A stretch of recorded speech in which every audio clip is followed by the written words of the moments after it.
રાજકોટ ખાતે open Saurashtra roller skating ચેમ્પિયનશિપમાં ભાવનગરના 15 બાળકો ઝળક્યા।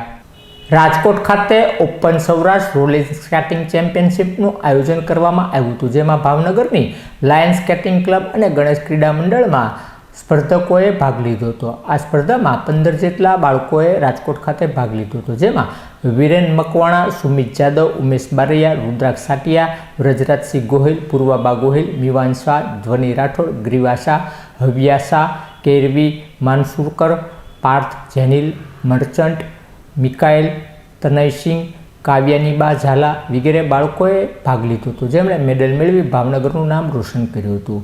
આ બાળકોને કોચ તરીકે પ્રવીણભાઈ અંદરિયાએ માર્ગદર્શન આપ્યું હતું, તેમજ સંસ્થાના પ્રમુખ નટુભા ચુડાસમાએ અભિનંદન પાઠવ્યા હતા।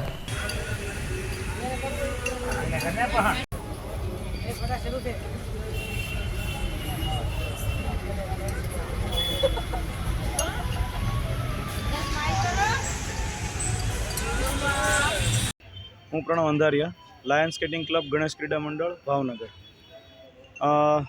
તારીખ 25 ફેબ્રુઆરીના રોજ રાજકોટ ખાતે ઓપન સૌરાષ્ટ્ર રોલર સ્કેટિંગ ચેમ્પિયનશિપનું આયોજન થયેલું, જેમાં આપણા ભાવનગરના લાયન્સ સ્કેટિંગ ક્લબના ટોટલ 80 બાળકોએ ભાગ લઈ અને અલગ અલગ એજ ગ્રુપમાં સારું પરફોર્મન્સ આપી અને મેડલો જીત્યા હતા। આ સ્પર્ધામાં ભાવનગર, બોટાદ, રાજકોટ, જુનાગઢ, જામનગર સહિતના બાળકોએ ભાગ લઈ અને આ સ્પર્ધામાં સારું પરફોર્મન્સ આપી પોતાનું પ્રદર્શન કર્યું હતું। સ્કેટિંગ સારી રીતે કરેલું બધા બાળકોએ।